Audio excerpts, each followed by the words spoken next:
Hello. Are we live? I think we're live. Let me know if we're live. Although, actually, I've got the stream here on my phone so I can see the chat. I've missed my start time. I know I'm 2 minutes late. 3 minutes late. Nearly. Imagine if that happened at the Hill Climb Championships. Hello, everybody. Hello.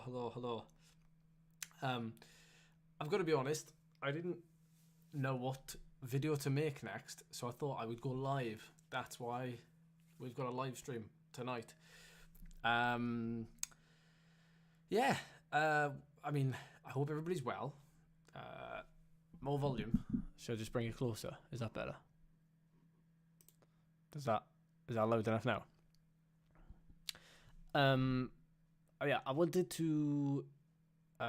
I wanted to go live because I didn't really know what video to make. I didn't know where to go after the season that we've had. So I thought I would try and do like a summarize.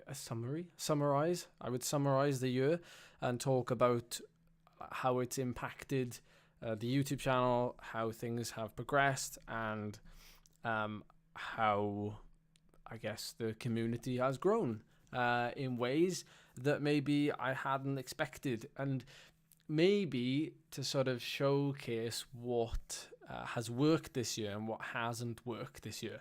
And I don't want to make it too long, and what I'll do is in the description, if everybody's watching this back and you're not watching it live, I will try and summarize like the points and where to find those points in the video so that you don't have to watch the whole thing. Potentially you can just jump to certain sections. So yeah, hopefully that works. There's still lots of you coming in who are later than I was to my own live stream. Oh yeah, sorry, come back to the main screen. Sorry, it's like one of those optical illusion mirrors there. Sorry, Pam. It's like one of those mirrors where it just keeps going and going. Okay, got my drink.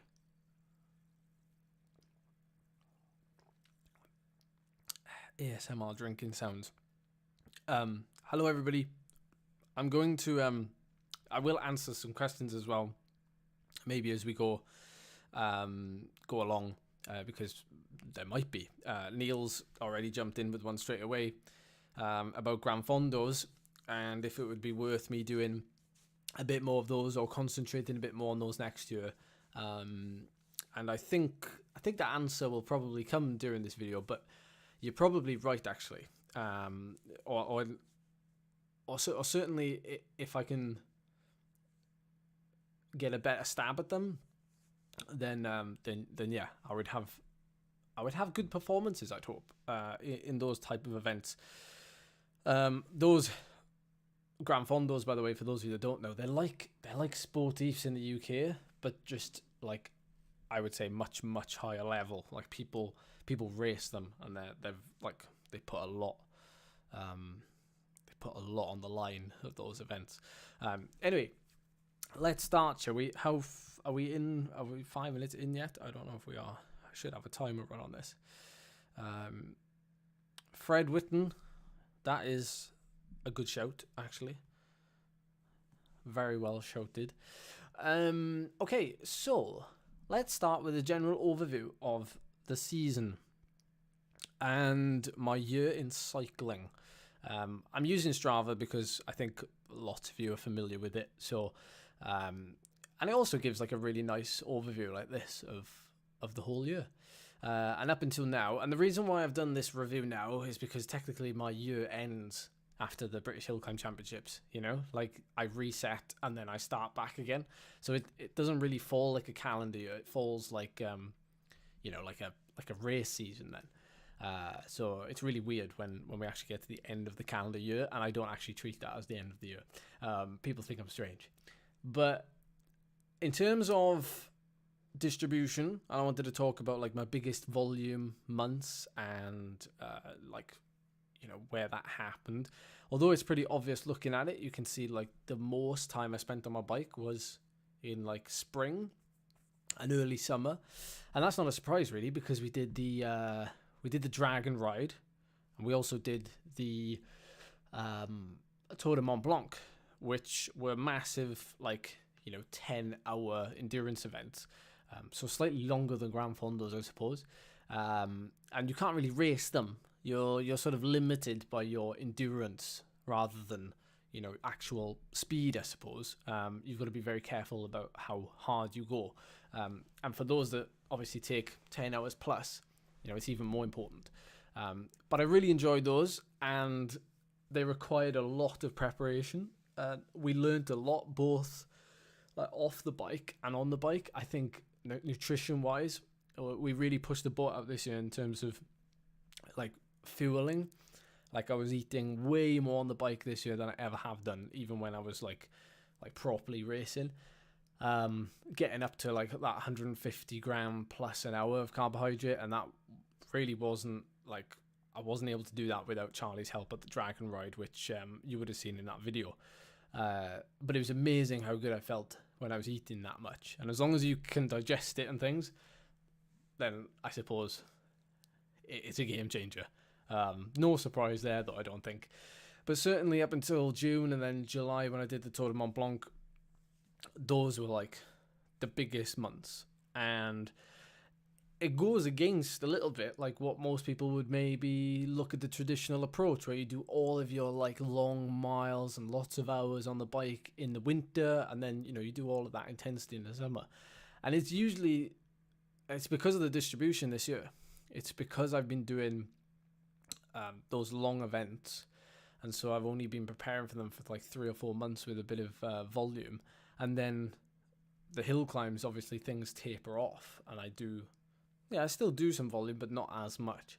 And then it allows me to get sharper and sharper as I go into the hill climbs. So my power distribution, where I was getting all of my personal bests, I want to get my training calendar up, and I want to look at the dashboard and get that up for you here. And this might be the first time some of you have seen this, but if you've been watching this channel for a while, you might have seen my analytics before. So I'm going to spend a little bit longer on this, if that's okay. But what we see from this performance management chart, and this isn't something I look at very often, to be honest. Only really when I look back do I sort of use this to its fullest potential, I suppose. But this is the last 365 days, so obviously all the way over here is right now, and all the way over there is a year ago. And I had a fairly moderate winter, and then I got ill, hence the big drop. And then I had a really good build back up, and this will be April going into May. And then we went to Portugal. We did that ride across Portugal, which is this huge week here, which was the biggest week of the whole year for me. And was both, really long miles and some really fun, segment sort of racing, I guess you'd call it.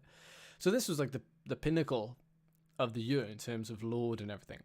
And then coming down from that, it was very much undulating until we got to the hill climb season, and then it gradually we went into sort of a maintenance in terms of that level, but certainly wasn't maintenance in terms of peak performances, because just looking at this, and I've made some notes, my best 20-minute power came in May, which was 385 watts. My best 5-minute came all the way over here at the end of October at the National Hill Climb Championships, funny enough, the first 5 minutes. Not at the National Hill Climb Championship. It came in October, but not the National Hill Climb Championships. I came very close to it, but not my peak number for the year. My best 3-minute, though, was the week after the Nationals, when I did a little test, and I did 493 watts. So I came to the conclusion I'd be capable of doing that because of, obviously, I was going so well, but I thought with a bit of rest, a 3-minute effort, which would require me to be quite fresh, I thought I would just go out and have a stab at it. And it would be the same with a 1-minute effort. If I was quite fresh, I'd go out on a whim, and I think I probably would have done a personal best, but I actually did a 1-minute effort earlier on in October that was 626 watts. But I don't really do any of those efforts through the year. So it's not something that I sort of regularly see pop up on my bike computer, to be honest, is a 1 minute effort. So I don't tend to do those.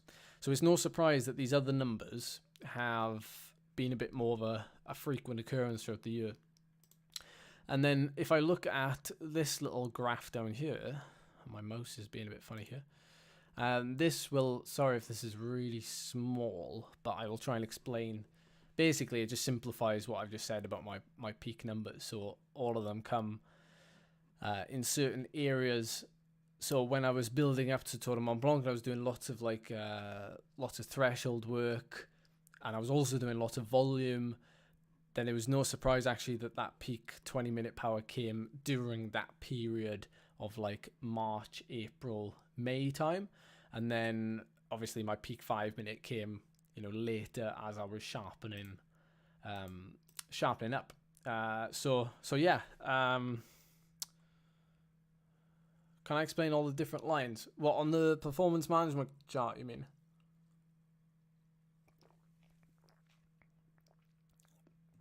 Yes, Niels. Sorry. Niels asked by 1 minute intervals, because I haven't done anything. I do mean max, yeah. I don't mean repeated efforts. It's very I rarely ever do like a 1 minute max effort. The only time I would ever do it is if I was testing for it, which I wouldn't really use it for anything. So that's the answer basically. So all the lines in this performance management chart, so basically the blue shaded area, that is effectively your fitness, if you will. Take that with a massive pinch of salt, of course. The yellow then is what we call like your form, and then the pink is the fatigue. So obviously, if you're training, then your fatigue drops and drops and drops, or it builds and builds. So the line drops, and then obviously as you freshen up, so the lines basically go in opposite directions, and it's the sum that basically marks out where your fitness is going. But it's on a rolling basis, so it's never like it's why you would always, not almost always, but you would almost always see peak powers come in when you've had that build, and then maybe a plateau where you've started to recover and come back to a happy medium, or you've recovered and got a bit fresh, and then you go and pop out a PB power, whatever. So speaking of that, we have these little blue dots, which are your intensity factor for your rides, and the red dots would be the TSS for your rides. What was that actually? Oh, that would be Tour de Mont Blanc, wouldn't it? Yeah. Ooh, 500 TSS. That's nice. Okay, so moving on. Some distribution view there. This isn't going to be a surprise if you look at this and see that all of that time is spent in zone 1, or power zone 1 at least. I mean, that's over 365 days, so that's a huge amount of data points to pull from.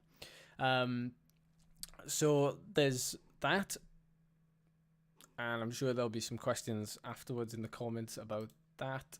And I want to look at the channel analytics and talk a little bit about my most watched videos, or basically like where people were really drawn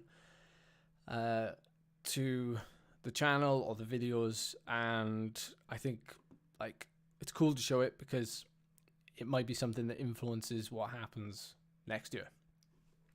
So these are basically the analytics for the last year. From November the 20th to November the 18th. I'm just going to have a look at some of the comments in the chat before I move through. I might have to scroll back a little bit.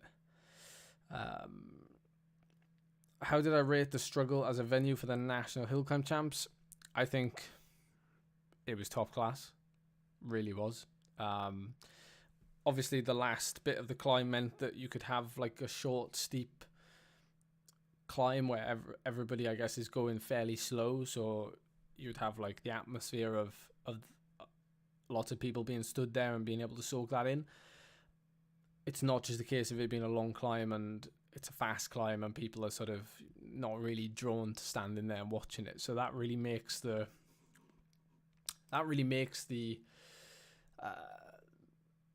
whole race very special, to be honest, in my opinion. So what cycling achievement are you most proud of this year?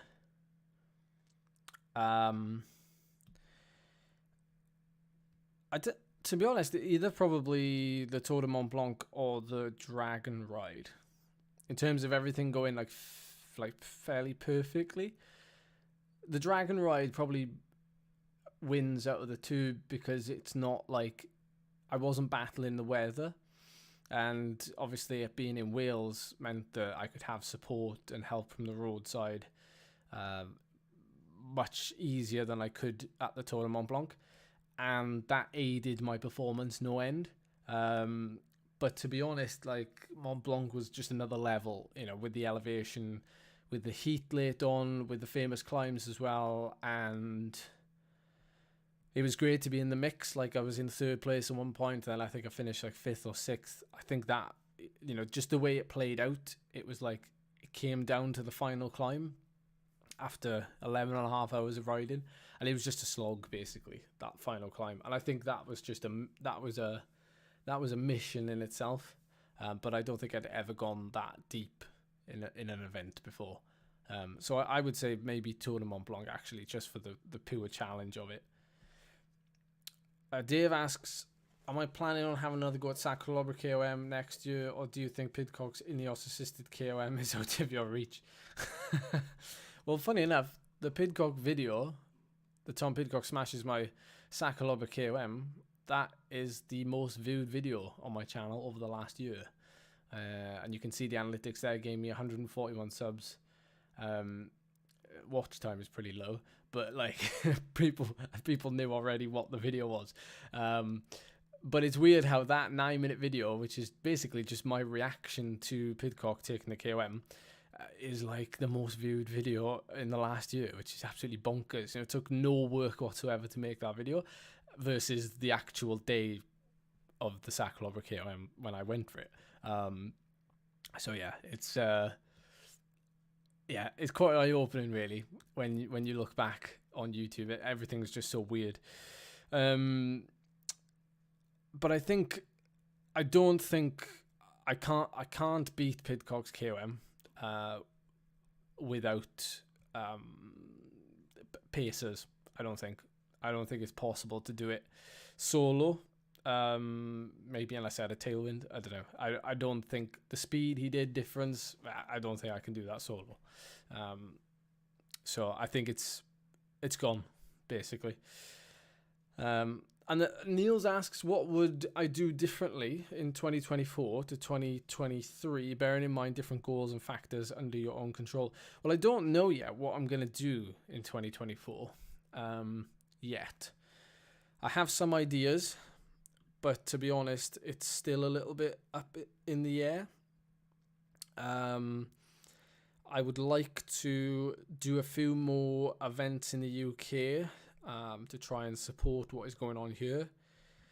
But also, there is this hunger to... what I loved about like the Tour de Mont Blanc and what I loved about the Dragon Ride, and you can see these two videos here, they're about 30 minutes in length, and each of them have got moderate views, 26,000, 24,000. They brought in the most revenue of most of the videos this year in terms of the videos that I did where I was doing like events in quotations. And to be honest, that's probably what I should do. At the end of the day, it's what I'm actually fairly good at, but it's also, I think, something that creates a story. But I can't do too many of them because, they require a lot of effort and a lot of training, and they also kill you. afterwards. It takes you a while to recover. Tour de Mont Blanc possibly took me nearly a month to recover from, and I got ill after it. So I think those are quite difficult to balance. Even though I'd like to do more of them, I think there's a fine line between doing more of them and doing too many. A bit like people who have done Ironman, Ironman events or full Ironman events, those full triathlon distance. I think you've only got so many in you. But yeah, we shall see. What would I do differently though? I mean, I would try and not get ill because that did throw things a little bit early season. I was playing catch up a little bit. I didn't quite hit what I thought I would hit in terms of performance markers early in the year, but it's a long year.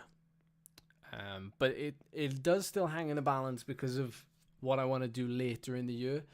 The problem with like the British Hill Climb Championships, for argument's sake, is that it clashes with the Taiwan KOM Challenge, and I desperately want to do the Taiwan KOM Challenge. So I don't, it's one of these, which one do I do? Do I do both? Can I do both? Which one do I sacrifice? There's a lot of things to think about. And because it's such a long year, March till November, effectively, it's longer than what it was when I was racing, for a team.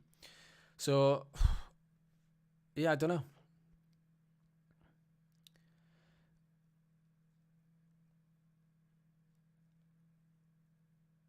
I'm just reading through the comments. There's some more comments now.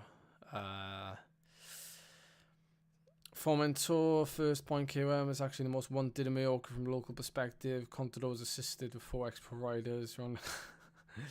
The struggle looked amazing. Yeah, it did look amazing.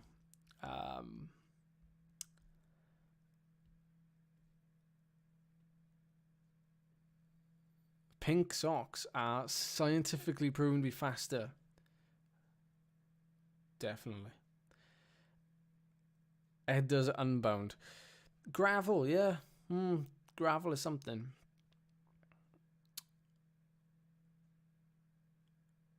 What would you rather achieve? Beating Pidcock's time? Well, I don't think it's possible to beat Pidcock's time unless I'm... So I don't... Or winning nationals. Well, I still want to win nationals, obviously. Ed, given your climbing skills, have you considered to stab the Everesting record? Yes, a few times. But I don't know if next year is the year. I've always said that if I do it, I want to do it properly, and I'd rather not fail when I do it. So if I do it, then it'll be important that I try and do it when I'm at my best. So biding my time with that one potentially. If the Nationals run a climb that doesn't suit you, wouldn't it be better to go to Taiwan? Yeah, 100% Niels, but unfortunately, even next year's Hill Climb Nationals is still technically borderline. I could still win it. Because it's a 3.5 minute climb, but the average speed is 27 kilometers an hour. So even though it's a short climb, I'm not totally out of it in terms of power output, because I'm obviously very fast on a shallow climb.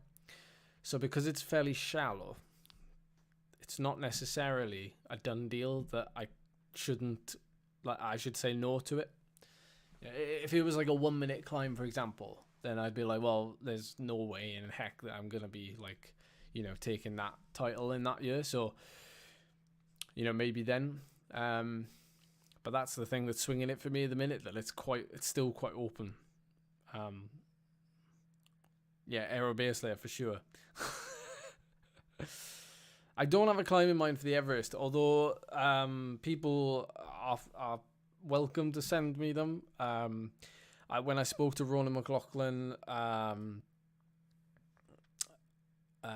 couple of weeks ago, he was saying that the one in Ireland, of course, is the place to go. But that is a trip that I would have to make. Proper question time. Do you control your iron levels with blood work, or how often, and how do you supplement it? No, I don't, but I did see Dylan Johnson's recent video about iron. I did guess before it came on the screen that it would be iron that he was talking about. Unless you pay for blood work to be done, or if you buy, the packages online or whatever it is, then you'd be very lucky if you can get your doctor to do blood work for you in the UK, or at least in South Wales, potentially, given that we are a little bit further behind the rest of the UK. But no, the only time I had blood work done was when I was racing for Rafa. We had blood work done every year. We had physio, health check and everything, medical check at the start of every season.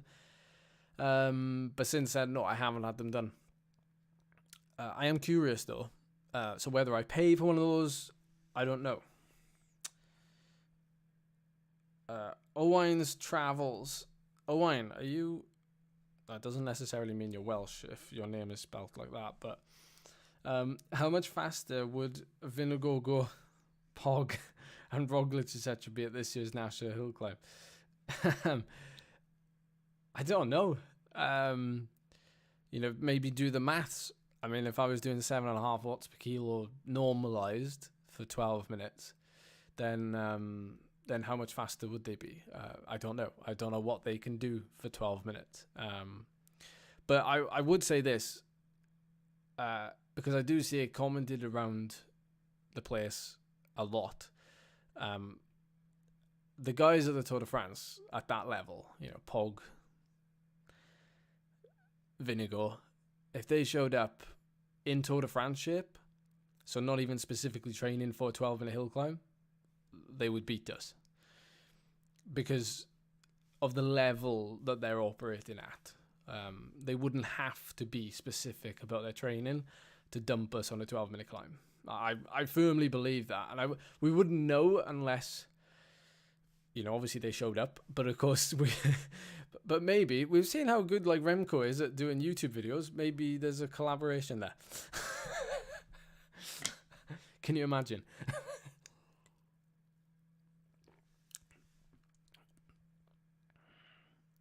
Gravel is now popular, definitely. Sorry, I'm not really talking about the analytics anymore. This has just turned into a full-on Q&A. Maybe I should just have me on the screen and not the calendar, or maybe we can just have a look at the Dolomites. And where's Mont Blanc? Oh, Mont Blanc. There it is. While I'm talking about it, I can't believe the amount of carbs you were doing an hour. I feel sick after about 90 SIS products. Yeah, I've never got on with SIS, Andy. I've got to be honest with you. So maybe just try something different.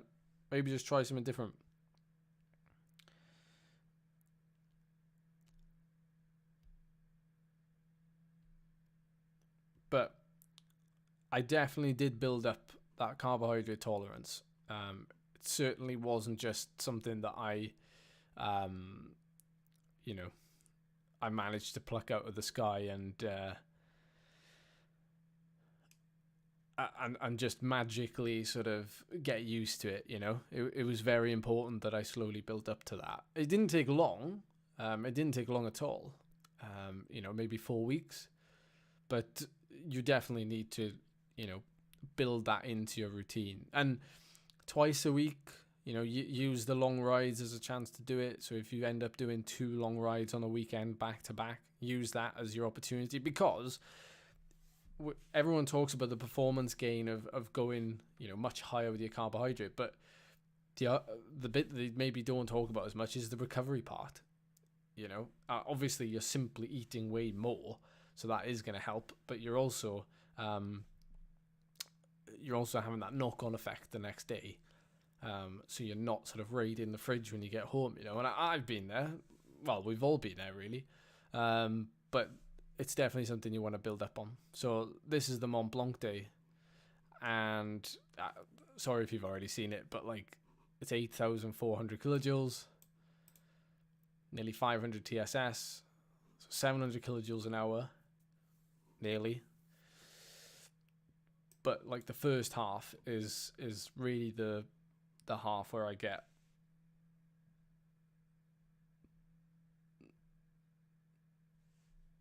the first half is really where I get into the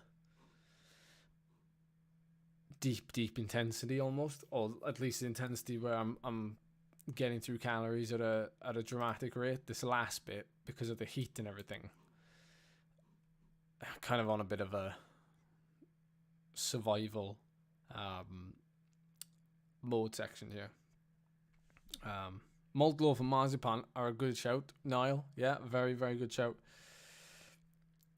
Phil is in the chat.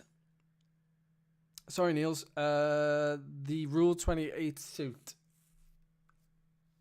Yeah, it's up there with the better suits I've worn.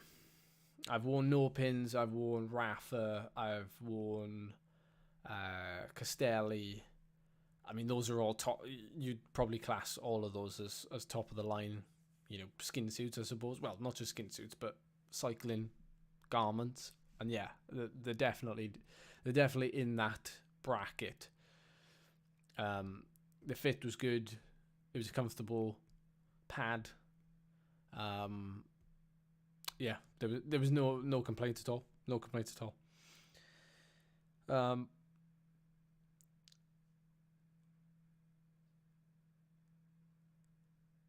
In terms of personal growth, how has your mindset towards cycling evolved over the course of the year? I think the biggest change was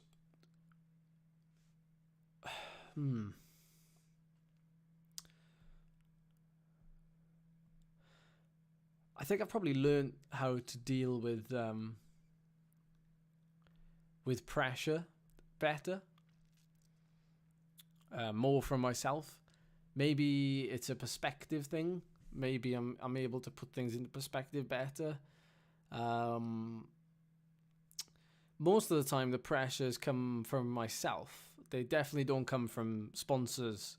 No way, shape, or form, I would say, come from sponsors. In fact, there's very little pressure at all. There's very little pressure from the viewers, you. I feel like there's very little. You'd like me to do something good, but I don't feel that there's any pressure.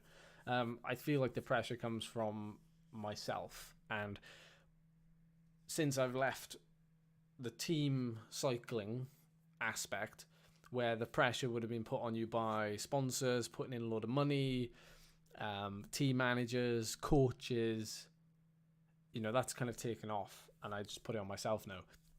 But I've been better at self-handling it, maybe. So I think that would be it this year.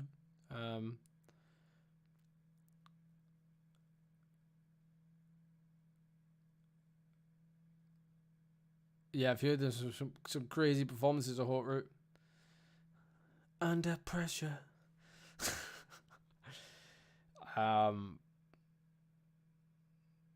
you want me to break it down as well?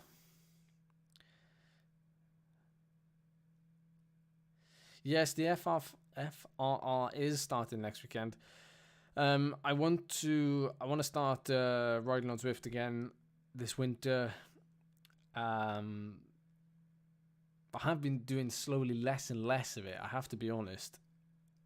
But yeah, I do want to get back into indoor cycling, live streaming, and generally just having a good time with people over the winter, as well as some gravel riding, of course.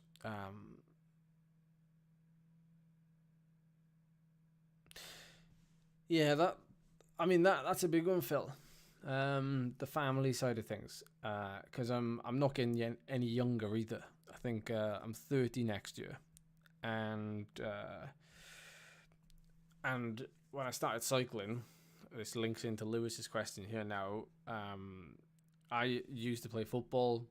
I made the switch to cycling when I was about 15, and then I started racing when I was about 17, and then I signed for an elite team in the UK, which was continental UCI continental team when I was 18. Effectively, I've been living this life now for the last 12 years. I've been with Charlie for like 10 years, nearly 11 years actually, and we've literally been through like tons. Like in the beginning, the relationship was really hard to sort of balance because I was traveling so much, I was racing so much, and that's all I wanted to do was do that, and there was literally nothing else in my mind. I was like living like a monk, and that made things quite tough. That was mainly on me. So when I worked through that and we became better because of it,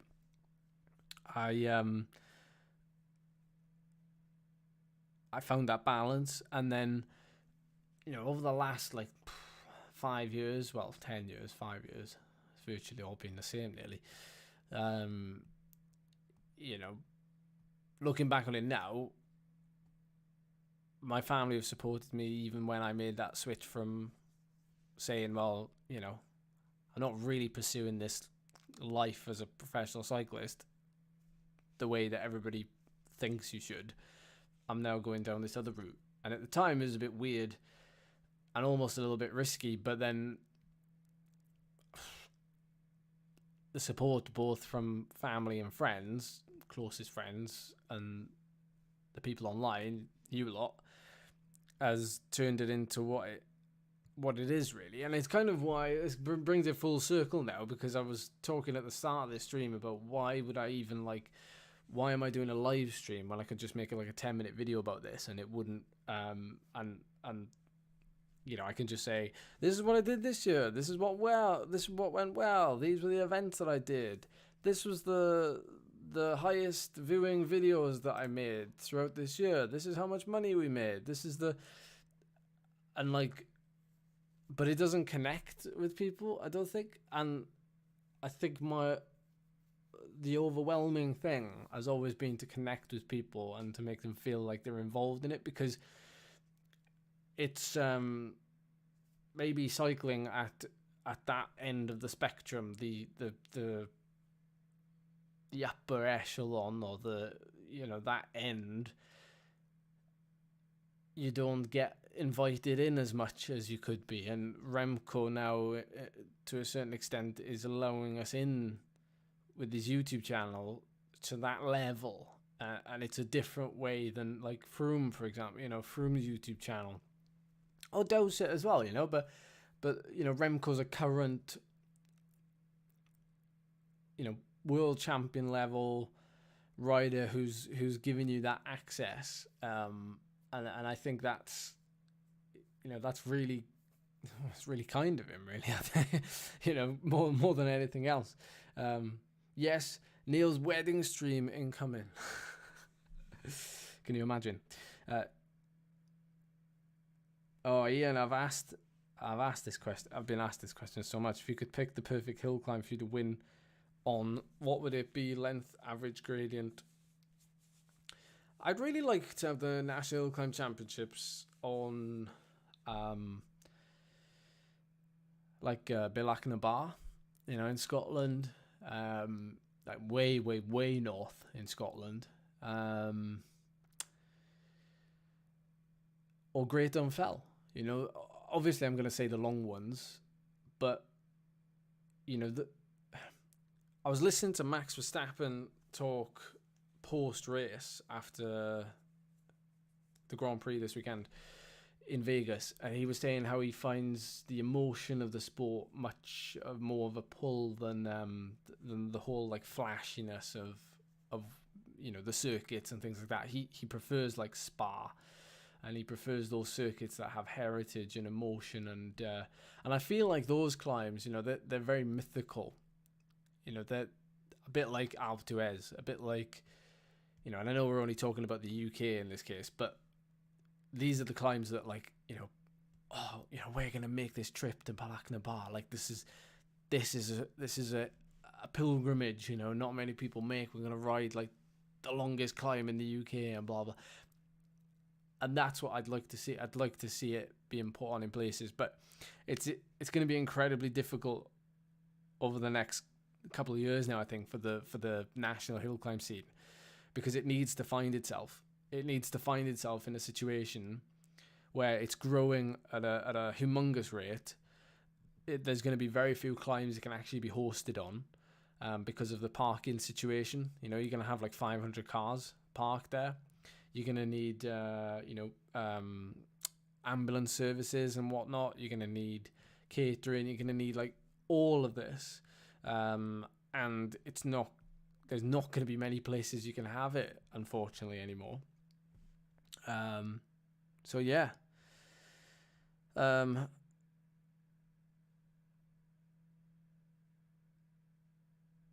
How is van life? Well, I've taken a break from van life recently, but it is very. It is going very well.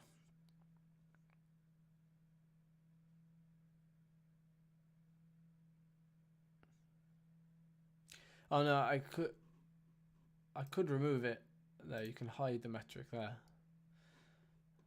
But yeah. But that's probably the other thing, actually, is looking at this. Sorry, just talk about this.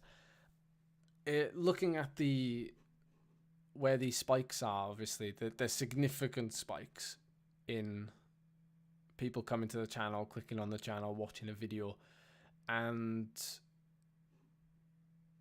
you know, this is what drives the traffic to my channel, obviously.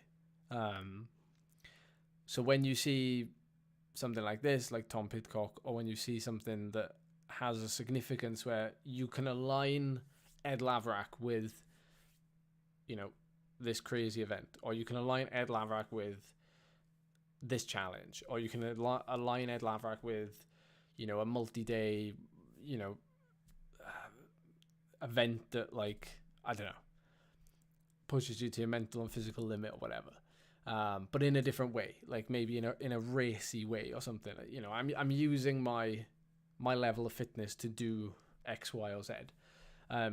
So to be able to do this every month in some way, shape, or form, like more of those spikes, is something that I would probably like to try and do next year. But in what way, I don't know, you know, because ironically, without Pidcock going for that KOM there, the winter would have been dead. There would have been virtually nothing until March. So from a creative point of view, it's knowing what I can do in this time period, or, well, from month to month, really. So yeah.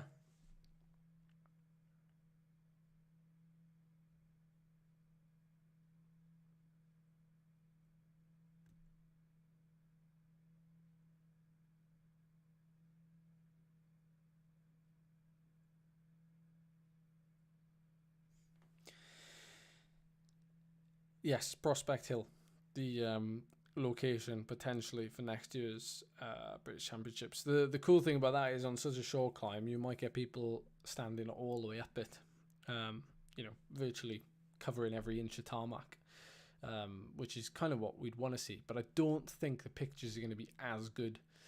You know, I think the struggle, you know, particularly the picture I used for the thumbnail that Chris Old shot for me for the actual champs, the Hill Climb Champs video, that was just like, that picture was just mind blowing, and I don't think you get that type of shot on Prospect Hill.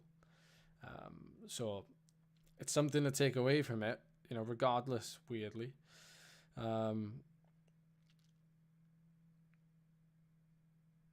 Yeah, it's interesting what you say, Niels.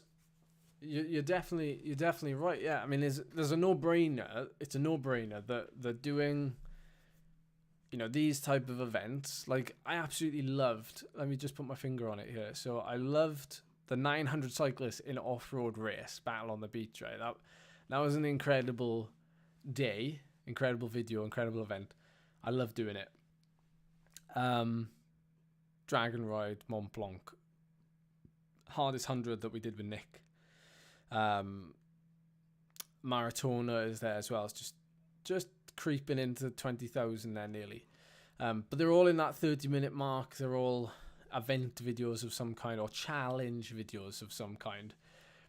But I don't necessarily think that I need an event to create a challenge. Am I right in saying that? So, like, you know, I don't need to, like, for example, like the Everesting world record is not an event. It's a challenge. So you could do that any day of the week, couldn't you, really? Well, you can't, but you know what I mean. You know, I could ride from Wales to, like, Scotland in, like, 2 days. And that would be a video, and that would be like a challenge or whatever. Do you know what I mean? Like, it doesn't have to be an event per se. It could just be a challenge that I use my quite rare fitness to do when I have the fitness to be able to do that.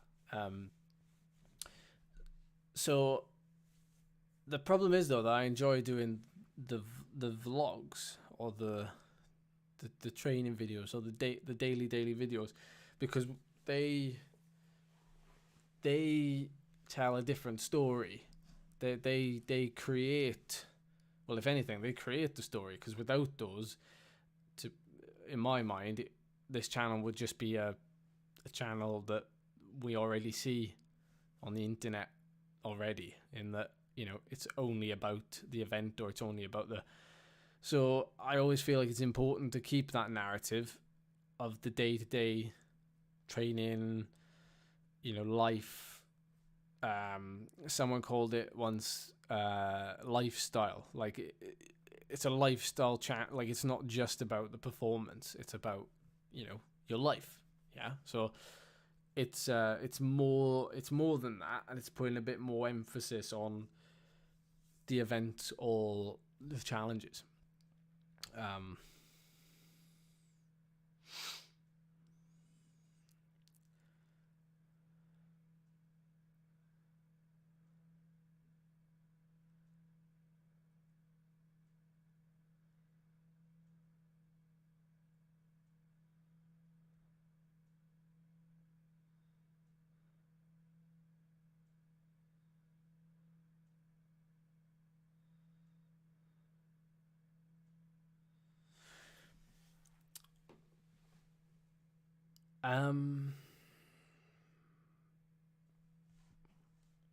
Brain fart.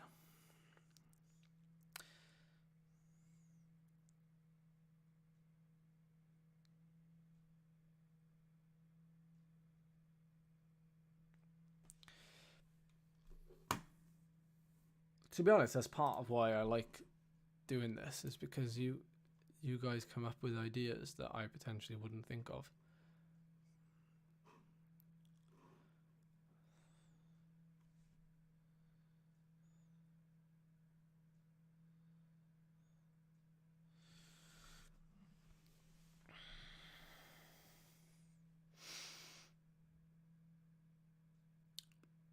You're right about the ABC goals. ABC goals, yeah.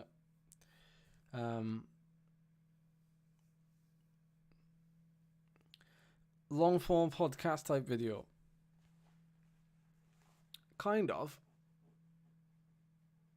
I was thinking about that, actually, about all the people I used to race with, or like former team managers and stuff, but I don't know. Seems like everybody's doing podcasts now. Everybody's doing some sort of long form chat type content, but I understand it.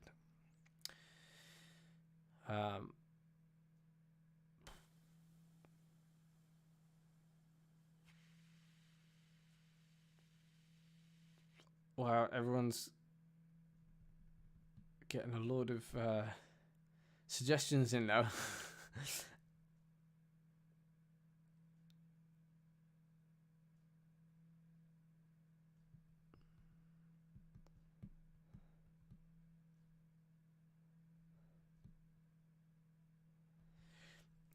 Yeah, that's right, Robin. Yeah, I haven't heard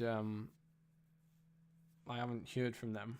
Um, but yeah, I did say I was up for it. Um,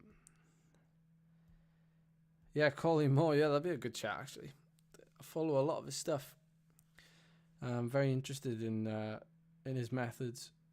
Well, I say very interested.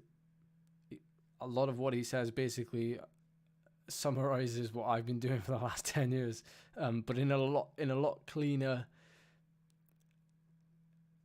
straight to the point way than I could probably say it, to be honest. Yeah, Mount TDKOM, yeah, be a good one for the winter. It's a shame I'm not fit enough to do it. That is another problem. Although if you just wanted the video of me doing it, then I can certainly do that, but I won't be able to get the KOM. That's the downside of some of these challenges. You know, I can't just magically get the 6 watts per kilo out of my backside and do it.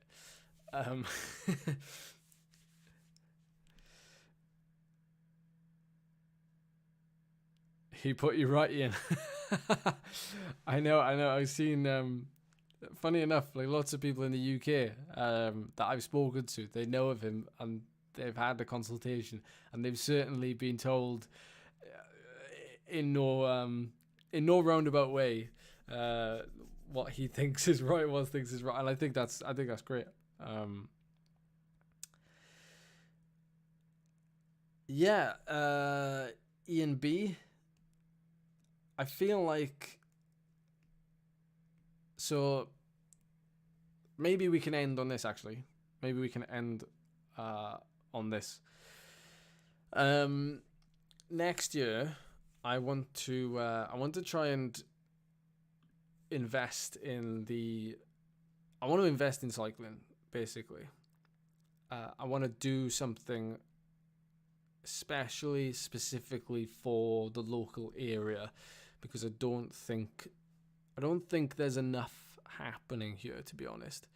And I had a very good feedback from people on Instagram on some ideas that I shared.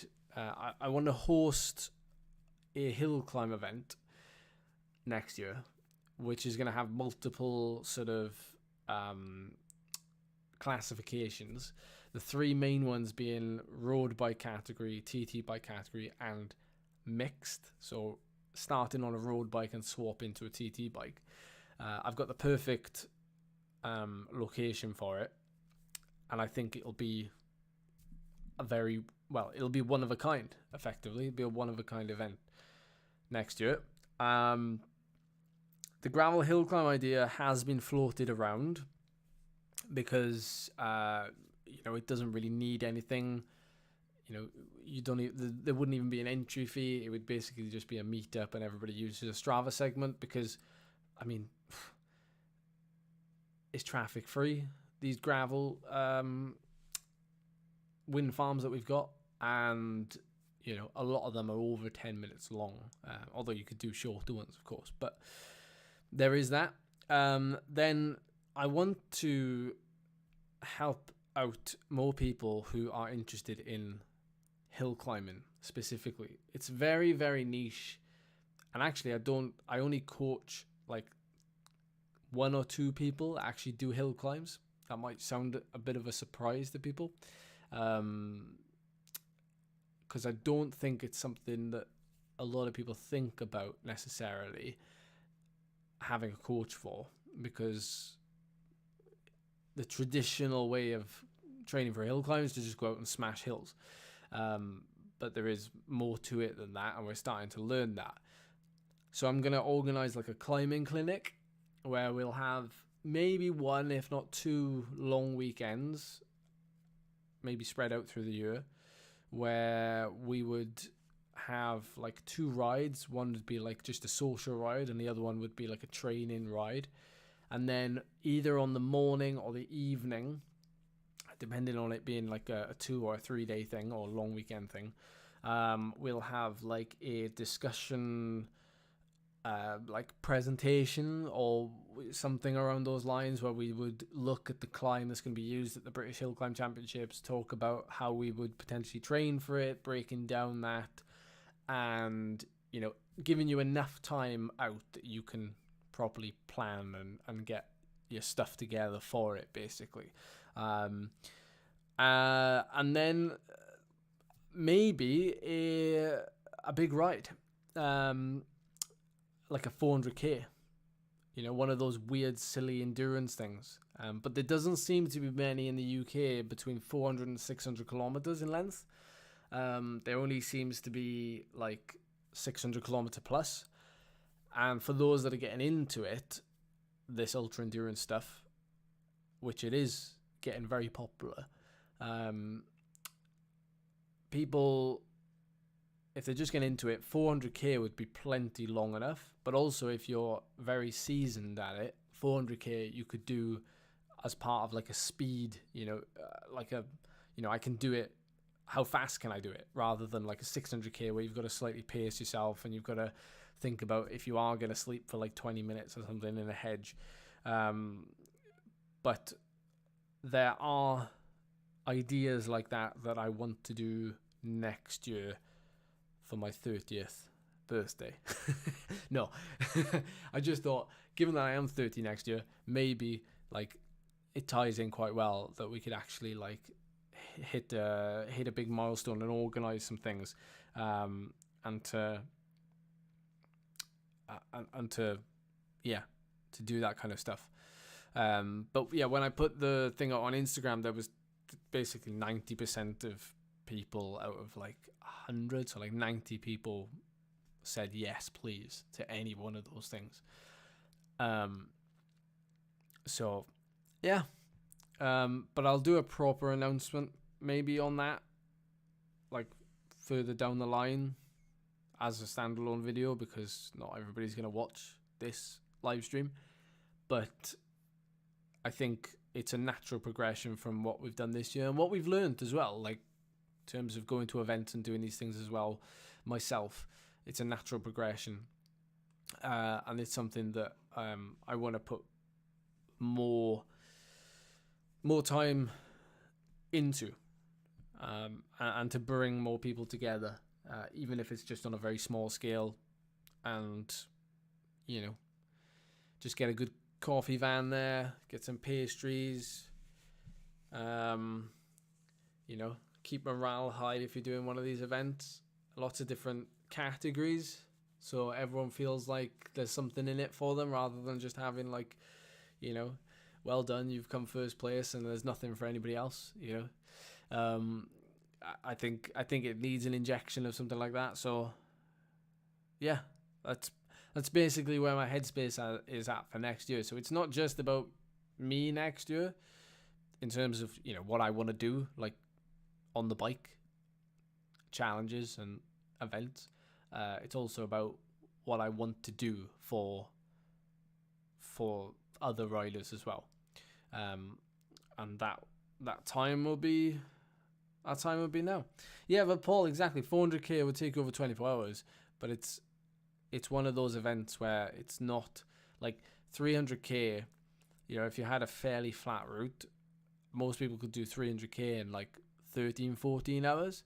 So doing another 100k on top, then you're getting closer to 24 hours of riding. But you can stay awake for like 24 hours or a little bit more.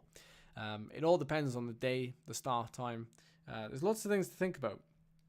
But yeah, we will. We'll keep in the loop. We'll keep in the loop. But thank you, and I will get a schedule going again for you all. Uploads. I just wanted to get this video out the way so we're on the same wavelength. This is going to be a 1 hour stream, so bang on. We've made this one count. Videos back to normal, resetting into the winter, a little bit of Zwift racing, keeping it fun, and starting planning for 2024. So thanks for being along on the journey as always. You know I appreciate you massively.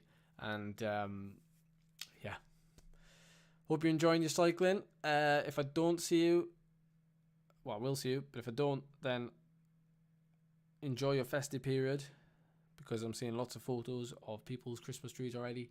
And yeah, look after your loved ones, take care, stay healthy, and keep riding your bikes.